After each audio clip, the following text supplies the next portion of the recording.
رجل من أهل مصر اسمه الشريف هداية الله. هو رجل من أهل مصر لأن أباه الشريف عبد الله عماد الدين، اسمه الكامل الشريف عبد الله عماد الدين كاسمي.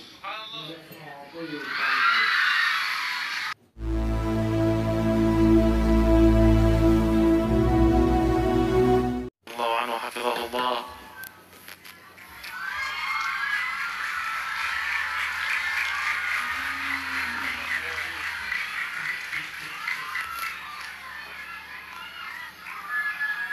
بارك اللهم في شيخنا وسيدنا ومولانا كياني الحاج عماد، ارفع اللهم درجاته، كثر اللهم مثوباته، ضاعف اللهم حسناته، أعل اللهم هماته.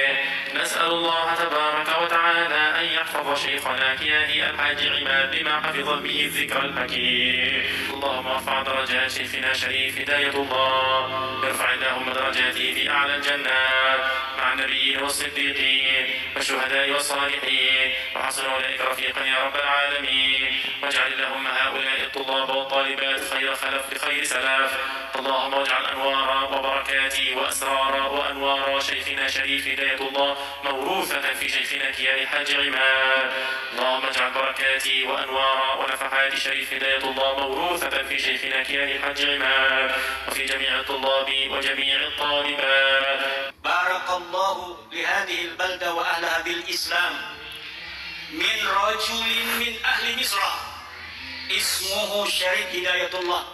هو رجل من أهل مصر لأن أباه الشريف عبد الله عماد الدين، اسمه الكامل الشريف عبد الله عماد الدين كاسمي.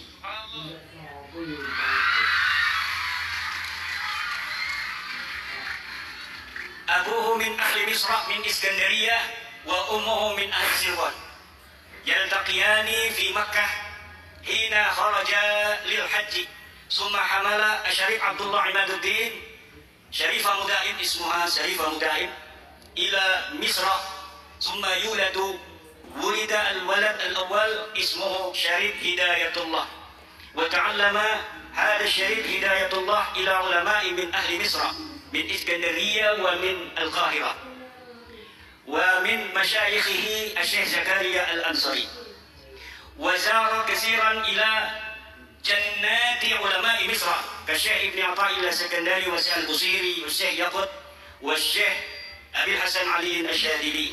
كما كنا في إسكندرية زرنا إلى الشيخ البصيري، فقد زارت جدنا في القديم إلى إسكندرية إلى الشيخ البصيري. الحمد لله رب العالمين، بارك الله لنا ولآبائنا وأجدادنا، آمين يا الله يا رب العالمين. ثم رجع الشريف هداية الله إلى الجاوة ونصر الإسلام في الجاوة الغربية، فانتصر الإسلام انتصارا سريعا من شربون إلى بنتن. من شربون إلى بنتن الآن سكانها حوالي 50 مليون. جاوة الغربية ودكاء جاكرتا وبنتن سكانها بلغت 50 مليونا، وهم إسلاميون مسلمون، وهم مسلمون. من أين إسلامهم؟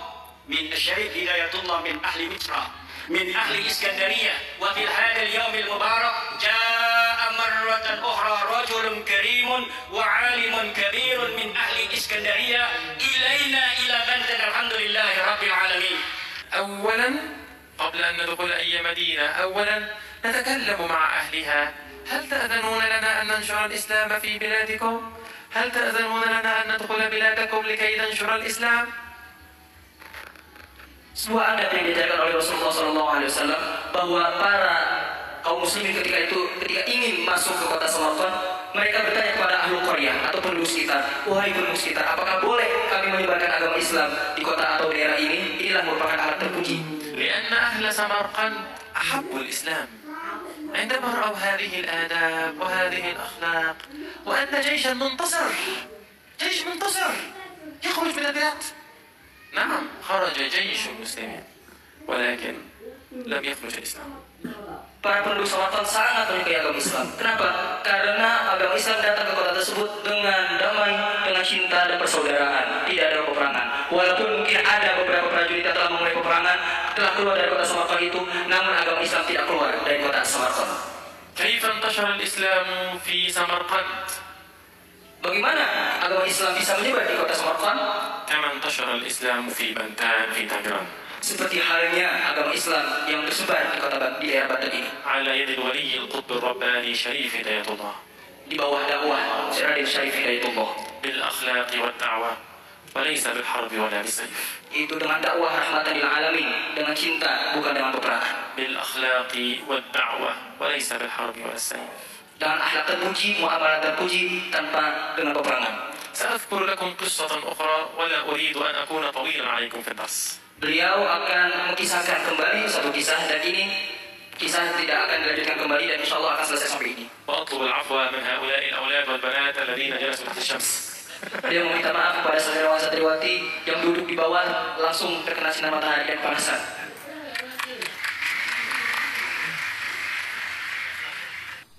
Assalamualaikum warahmatullahi wabarakatuh. Selamat datang, selamat berjumpa kembali di channel Islam Nusantara, channel yang selalu setia dan standby di ujung selatan Pulau Jawa. Kemarin viral di media sosial saat Yai Imaduddin Usman dikunjungi seorang ulama dari Samarkand bernama Syekh Ala Mustafa Naimatullah Al-Iskandari. Memang kunjungan itu bukan dalam waktu dekat-dekat ini, namun kapanpun itu dan alasan apapun beliau berkunjung kepada Kiai Imaduddin Usman, ini menunjukkan bahwa Kiai Imaduddin Usman itu bukanlah orang sembarangan. Kalau bukan karena suatu hal, tidak mungkin seorang ulama dari mancanegara sampai menemui Kiai Imaduddin Usman. Artinya apa? Artinya apa yang dilakukan oleh Kiai Imaduddin soal tesis ilmiah mengenai nasab Ba'alawi itu juga bukan cuma main-main, bukan cuma sembarangan dan dengan alasan sekedar untuk mencari tenar atau popularitas sebagaimana tuduhan pihak sebelah yang popularitasnya makin menurun tajam. Bukan karena itu, tapi terlebih karena ada alasan mendasar sehingga beliau mengungkapkan ke publik tentang nasab Ba'alawi yang dinyatakan terputus dan tidak tersambung kepada Kanjeng Nabi. Beliau meneliti atau membuat tesis tersebut punya alasan kuat yang mau tak mau harus diungkapkan ke publik, meski resikonya tentu tidak disukai, bahkan mungkin malah dibenci oleh oknum dari kalangan habaib itu sendiri. Tapi ya itulah kebenaran, memang harus ada yang berani mengungkap, harus ada yang berani bersuara, dan kita dukung semua itu karena dalam rangka menegakkan kebenaran. Kalau misal kita lihat sejarah masa lalu ya, misalnya kisah Imam Al-Ghazali yang kala itu dibenci kelompok yang tidak suka, yang mungkin merasa terusik kepentingan mereka. Bahkan hingga kitab Imam Al-Ghazali banyak yang dimusnahkan dan dibakar oleh para pembenci Imam Al-Ghazali. Artinya apa? Artinya betapa kebenaran itu memang mahal harganya, harus melewati proses panjang dan perjuangan yang tak mudah, perjuangan yang bisa dibilang melelahkan. Namun kalau kita lihat sekarang di pesantren-pesantren di Indonesia, kitab-kitab karangan Imam Al-Ghazali adalah kitab favorit yang menjadi pegangan para santri maupun para kiai. Kitab Imam Al-Ghazali menjadi rujukan berbagai ilmu fikih Islam. Kitab Imam Al-Ghazali menjadi sandaran rujukan bagi para kalangan sufi, dan bahkan menjadi kitab yang harus dimiliki oleh seorang Nahdlatul Ulama.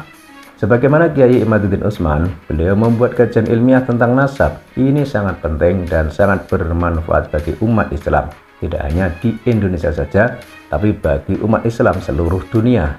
Karena sebagaimana kita ketahui, nasab atau silsilah Ba'alawi Yaman itu tidak hanya tersebar di Indonesia saja, tapi ada juga di negara-negara lain. Namun nampaknya yang di Indonesia inilah yang paling besar. Dan soal Kiai Imaduddin Usman tentang nasab Ba'alawi, meski segelintir orang tidak suka sebab tesis tersebut, namun yang lebih banyak adalah justru sangat mendukung penuh. Lebih banyak yang merasa senang dan bahagia karena ada kajian ilmiah yang secara langsung maupun tidak langsung bisa melepaskan mereka dari belenggu penindasan berkedok agama, membebaskan mereka dari sempitnya berpikir hanya dengan alasan berkah atau kualat, membebaskan mereka dari doktrin yang selama ini terkesan memaksa dan menakutkan. Maka hendaknya kita sebagai umat Islam Indonesia juga ikut menyuarakan kajian ilmiah dari Kiai Imaduddin Utsman tersebut yang hingga saat ini belum mendapat tanggapan secara langsung dari Ba'alawi Yaman. Padahal Kiai Imaduddin siap jika hendak diadakan debat ilmiah, tidak hanya di Indonesia saja, melainkan di seluruh dunia beliau siap. Namun hingga kini belum ada juga jawaban. Maka kesimpulannya, hingga saat ini, hingga detik ini, kajian ilmiah tentang nasab oleh Kiai Imaduddin Utsman adalah yang benar. Buktinya belum ada yang bisa membantahnya. Dan misal pihak Ba'alawi tidak mau melakukan debat ilmiah, ada satu cara lagi yang bisa ditempuh, yakni tes DNA. Sebagaimana yang sudah dilakukan oleh para dzurriyyah Kanjeng Nabi dari jalur Wali Songo. Jadi ya itu saja, tes DNA. Mudah kan?